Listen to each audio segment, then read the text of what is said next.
Hi everyone, thank you for joining us on this Power Hour tonight. So I'm Maud and I'm joined with Sophie. You have a Hiya. right here. We are both osteopaths working at Perfect Balance Clinic. I'm in Cambridge and Sophie is In St Albans in the Fitness First clinic. so closer to London. So today we're here to talk about a very common condition, which is tennis elbow, or also known as lateral epicondylitis. So it's a condition that affects mainly elbows and forearm. Very, very common in a lot of people. We see quite a lot in the clinic. So we'll go through explanation of what it is, a little bit of anatomy as well, how we can help, and then some stretches right at the end as well. So if we start directly with the basic, just the anatomy of the elbow and of the forearm. So you have two bones in your forearm, which is the ulnar nerve and the ulnar and your radial bone. So they both come here and then join at the top here at your wrist, and then they form the elbow joint with your humerus, which is your bone that goes up into your shoulder, and they make up your elbow. From there, you basically have lots of muscles going from there and then going all the way to your hand. It's actually, I think we looked it up, it's about 20 muscles that's going in your forearm in that little bit. So it's very complex, and I remember learning about all of these different muscles as well, and it was a nightmare. Yeah, being quizzed at university on which muscle is which in this particular area of the arm was very fun. Yeah, so many different names and stuff, but we did learn it, and he ended up helping us. So you have basically two groups, which are the extensors and the flexors. Okay, today we're going to talk mainly about extensors, sorry, of in the forearm, just because that's the one that are affected when you have tennis elbow. So the extensor sits at the top, right in here, and that's what makes your wrists come up like this. Okay, so if you actually do it at home, you put your hand on here just at the edge of your elbow, and then you lift your wrist up. You can actually feel the muscle contracting, and that's going to be the ones that's affected with this condition. Through there, you also have some nerve passing by, and then you have the tendons going all the way up into your fingers and helping you moving your wrist and your fingers. So all of this is connected, and that's why when you have this condition, it's really painful here, but some people can feel it all the way along their arm and in their wrist, their hands, can't they? So if you talk a little bit about what are the common symptoms that you get with tennis elbow, what do you see in clinic? So when people come in, they go, my elbow feels bruised. They say it feels like a really deep kind of aching sensation that they can get here. If it's really quite acute, so it's that the worst stages can be very, very sharp pain. It can be radiating up into their bicep. It'll be normally coming down the arm. It can be painful on specific hand movements. People commonly, because we're in England, they talk about lifting the kettle up for making their cup of tea. They find that movement, very difficult. Standing, cooking, doing very simple movements, but very, very specific movements with their hand and their wrist, they find quite difficult and quite painful. They can say that it almost feels sprained. They can't use their elbow quite as much as they would. They can't take it down as far as they would. They can't lift it all the way up as far as they want to. It can almost feel like it's going all the way up into your shoulder. So whenever I see a tennis elbow patient, I make sure that I check the entire chain, so I can see whether or not there's a problem elsewhere that's causing a tennis elbow problem, or the fact that the tennis elbow is just so bad that it's just causing pain to radiate above and below. Yeah, muscle and really soreness and inflammation can do that sometimes. A pain referral pattern, that's how we call it. So basically, you get irritation through one part, but the nerve sends pain signal all the way up the arm and down the arm, and that's why you suddenly have pain all the way in your arm, whereas the problem is only in one specific area. But Yeah. so what causes tennis elbow? It can come from many, many different things. But one of the main things would be overuse and repetitive movement and repetitive strain, how we call it. So it's anyone that uses their hands and their wrists and their forearm a lot. So that can be builders, that can be in tennis players, of course. That's the name. Yeah. Um, it can also be just writing at a desk. If you're typing a lot, you're constantly using your fingers extensors who are attaching to that. So you're working that muscle a lot. If you're typing the whole day, it's going to pull tension and repetitively strain a little bit that muscle right where it originates. So where the bone, it attaches onto the bone there. Otherwise, who else can we see? We can see people. I've had a lot of bakers. Mm-hmm. A lot of bakers, a lot of people that are using their hands to The, yeah. So I've had a lot of cooks, a lot of chefs, because they're doing very, very specific small movements, chopping with a knife that's causing this area to just be used constantly. People in those types of fields are more right-sided or left-sided dominant, so it normally appear in one side more than the other, but you can have it in both elbows. we see throwers as well, things like that. So in sport as well, it can happen a lot, even when you're lifting weight, if you're doing wrongly or if you're putting too much pressure in your extensors. So lots of people like that. So basically, as I said, it's coming from a repetitive strain onto that muscles, and that creates the tension, which with time just starts creating as well pain and irritation. Then as soon as you use that muscles, it will directly create pain. So as soon as you hold the teacup, you boil the kettle exactly like you say, your muscle is going to react by sending pain signal because it's very irritated and inflamed. So that's basically what causes it. Do you think about anything else? Any other things that could cause it or? So no, it is basically that kind of repetitive injury, but it is, if you imagine it almost like, because the area is so inflamed, there's a common extensor attachment. So they attach generally a lot of them in this kind of area. So basically all of them are getting irritated the whole time. And so it's almost like they're bruised. And then when you then try to use the area again, using those specific muscles to do a specific movement, it's kind of like you're poking that bruise the whole time. You're poking it and you're poking it and you're poking it. And what happens if you poke a bruise many times? It will just get much worse. So it is something that a lot of people I've seen, they said they've had it for a while now and they were thinking it would just go away. They were hoping that it would just get better with a little bit of rest. They would go, oh, well, I stopped making those loaves of bread. I didn't play netball for a week. I didn't play tennis for a couple of weeks. Or a builder would say that they took it easy. But it takes a little bit longer than that for the irritation and the inflammation to go down. So that's why we commonly see it after people have had it for several months, and then it's normally really, really bad, and they're getting pins and needles, and they can't pick up anything using their right arm at all. Yeah, I think there's lots of people as well that tend to have it for years, and so they come with flare up as well. So it goes up and down. Sometimes suddenly it starts to be really achy and then it eases down, but then it's back again. And mainly what we're trying to achieve with treatment and with coming to the clinic is to stop that repetitive pattern, is to find a way to stop that loop and to just stop finding a way to not have these muscles constantly irritated, so the pain not constantly coming back. And that's what we're going to do a lot in treatment, trying to go that bit further to not have that coming back every time you're doing a bit too much at work, or every time you're typing too much, or every time you do your favorite sport. And I think that's one of the main things, is that leaving unattended, it will just hunt you down a little bit throughout your life.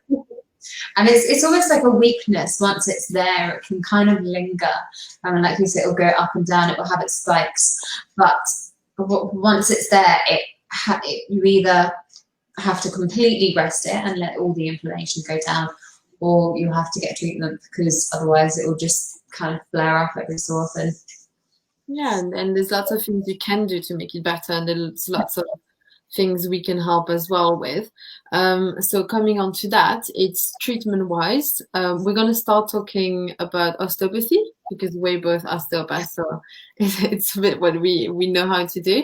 Yeah. But we'll talk a little bit about other type of treatment that can help as well, and then some structures as well that are really helpful. So osteopathic treatment, I think, thinking about the philosophy of osteopathy is, as I said, we're trying to find the core problem and where exactly it's coming from. And it's also the fact that we don't only look where the pain is, we would look much further and we would look above, below, and probably all the way up to the neck and then your mid back and your spine, to try and help with any tension. Because if anything is sore or anything is restricted up to the shoulder, you are going to use that arm differently. And so with time, you might put more tension onto that muscles, onto how you use your wrist, and that's going to start irritating that area. So that's how we think of it. We're going to look right from the top all the way down into your hand, make sure that we release anything that's tender, make sure we look at ligaments, tendon, fascia, nerves, anything like that, even blood vessels and things like that, trying to decrease the inflammation that's happening through your body and decrease as well the pain and then the muscle soreness. Yeah, what do you think? What anything else that you think of that we're doing, that we're trying to help with? No, so it's also just general help of asking people what could be the repetitive Mhm. that they do, which can aggravate the area basically. Initially, just as a bit of pain management, basically, like you say, we want to look elsewhere in the body to find the root cause of the problem. It could just be that you do just have one small problem here, but it is more likely that there will be other factors in your body. Everything works together and one thing will lead to another thing, and it's like a rolling stone. It will just spiral and then it will cause another problem, which can lead up to you going to miss elbow. But if the person comes in and they tell me that they're a desk worker and I ask about their ergonomics and we discuss how far away their keyboard is from them, how far away their mouse is from them. Are they writing down a lot? What measures can we put into their life that will just help them immediately, not as well as trying to treat them long term? Um, Well, that's true because we and as you said, we kind of have a conversation with the person, and we might be that person that make you realize that okay, actually that's the thing that's making it worse. So that's the thing that brings it on. Okay, maybe I need to swap this position or to change the way I'm working like this. Even in your training, if you're a sportsman, if you do a lot of sports, it's about, okay, maybe I could change that bit of my training and add some more on the elbow and things like that to build my muscles up. So there's lots of things like that as well that we can tweak and help you figure out. yeah. I think one of the main thing as well that we want to make sure that it is just tennis elbow, because tennis elbow is quite kind of a minor things in the body. You can treat it and help it quite easily if you come for treatment or if you do exercise and things at home. We just want to make sure as well when you come to clinic that it's coming from that insertion of the muscles and nothing else is happening. Like for example, nerve problems that come high up, and that's referring to your hand and into your elbow. You were talking about pins and needles and numbness and things like that. That's things that you want to check because obviously that's sign of a nerve that's been irritated. So a sign of just a nerve conduction a little bit problem. So we want to make sure that it's just from maybe irritated at the muscle on your elbow and not something in your neck, for example, that so a disc or anything like that happening into your neck that irritates that nerve. So yeah, lots of questioning to try and find out exactly what's happening. Yeah, exactly. And so like Maud was discussing about the different types of treatment that we would provide. We would obviously do a combination of, hands-on treatment, but verbal education as well. So we can then guide you on exercises that we would encourage you to do at home, stretches that you can do at home, things to avoid, things that you can try, putting a hot compress on the area.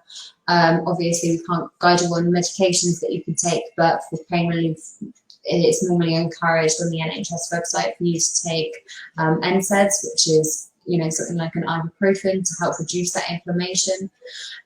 So there are a variety of things that we can do to help you and guide you. It's not only finding what it is that you have, if it is or is not tennis elbow, and then going from there in regards to our treatment plan and diagnosis.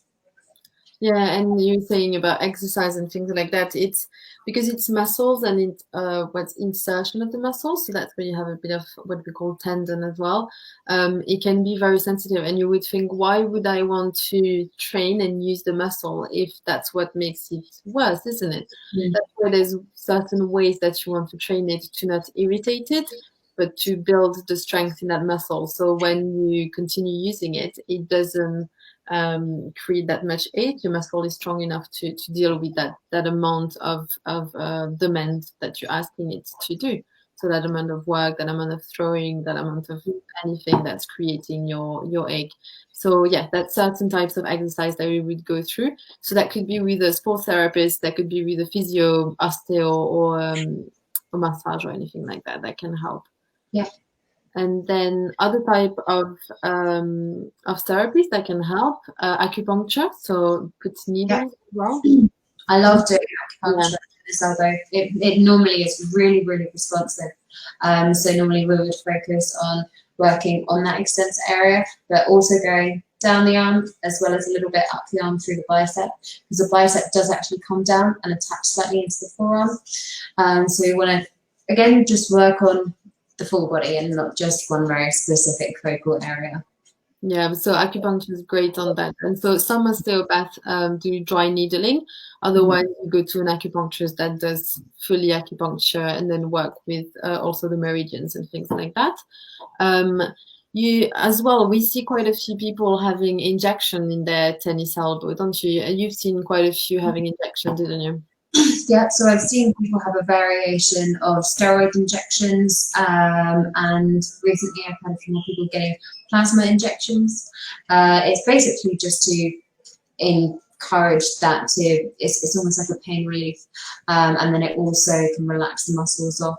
But that's normally a later stage kind of treatment, and that would obviously be done through your GP, and it's not something that either of us can do for you. Or being on the guidance of your GP.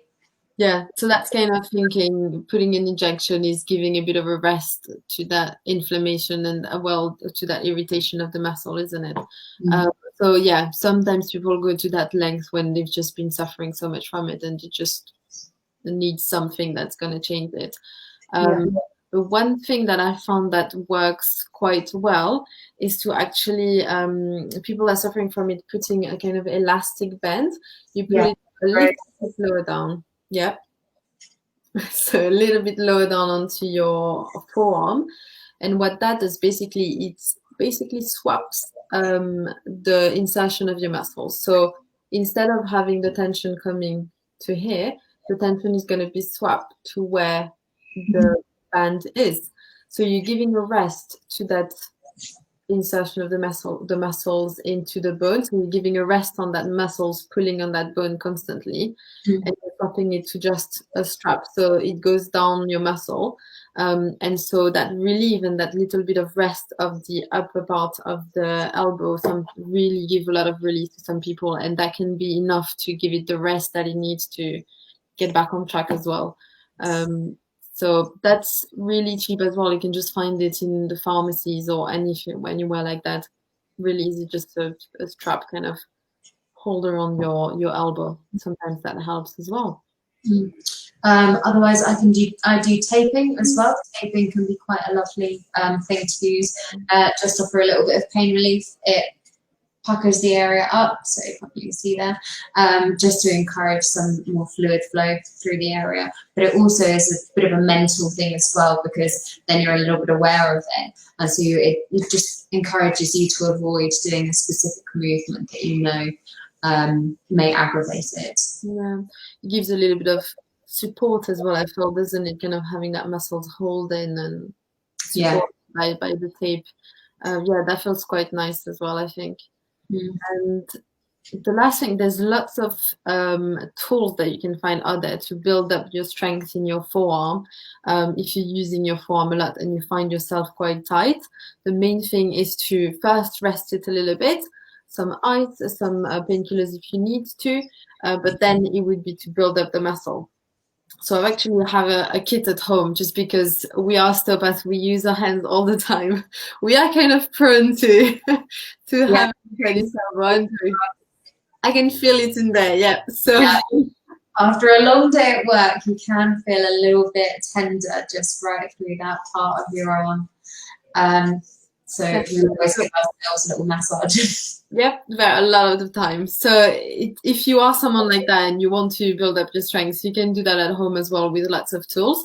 And I can show a couple of ones here. So one of them is just kind of the donuts ones. I don't know if you ever seen that, but if you hold it like this and then you press the donut inwards, so that's creating more and using more your flexors. Same thing if you're holding and then you're gripping it. That's more of the grip, so that's more of the muscles on the inner part.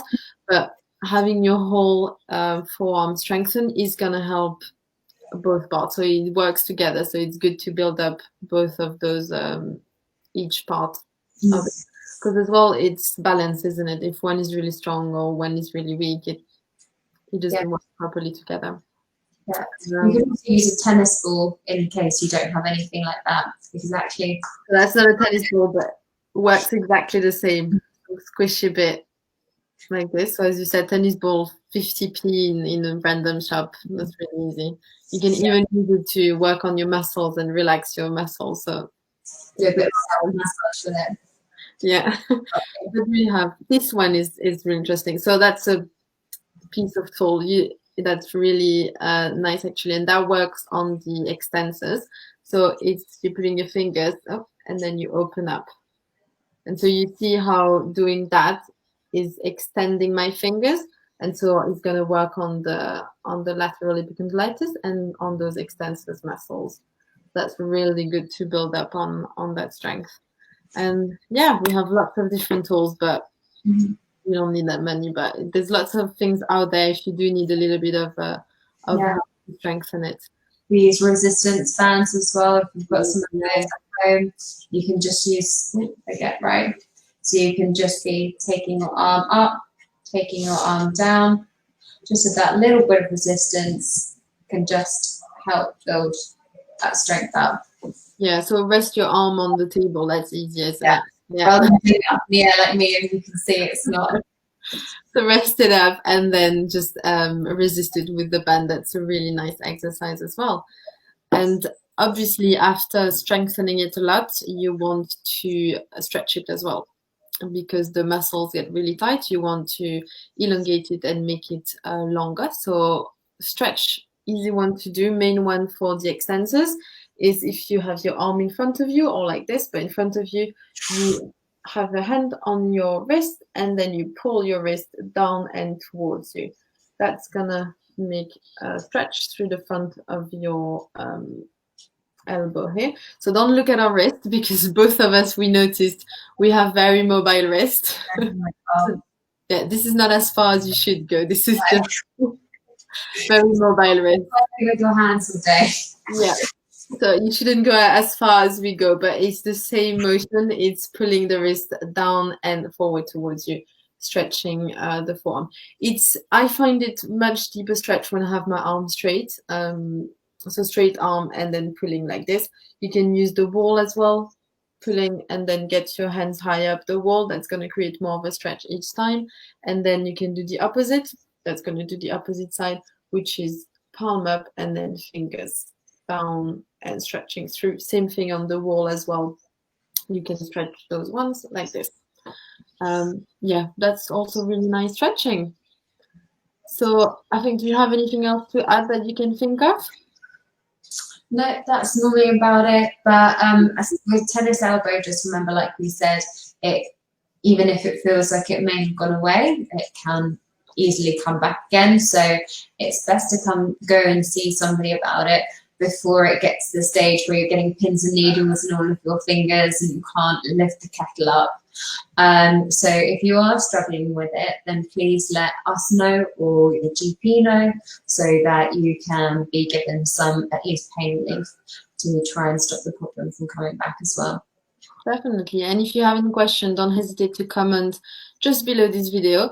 We'll make sure to answer to you as soon as we can. And otherwise, just give a call to the clinic to try and book with one of our therapists to try and get help as soon as you can. But I think that's all from us. It was really good to speak to you, Sophie.